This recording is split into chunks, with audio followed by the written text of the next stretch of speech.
Hey, in this video, we'll guide you how to efficiently sync data between Salesforce and QuickBooks.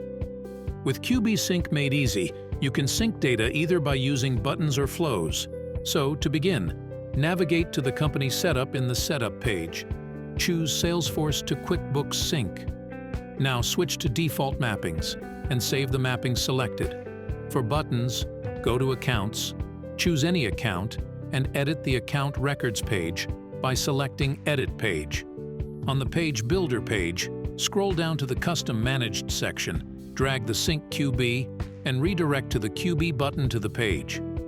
Next, select the QuickBooks company and entities you want to sync with in the button, save, and activate the page. Alternatively, to follow the process with the flow, go to the Setup, type Flows in the Quick Find section, and choose QBSync Made Easy, Create Customer on Account Creation. Moving ahead, in the Apex Action, type in the company ID and click on Done. Click on Save As, type Flow Label Details, and save the configuration. Lastly, activate the flow. Thanks for choosing QBSync Made Easy, your one-stop solution for Salesforce and QuickBooks.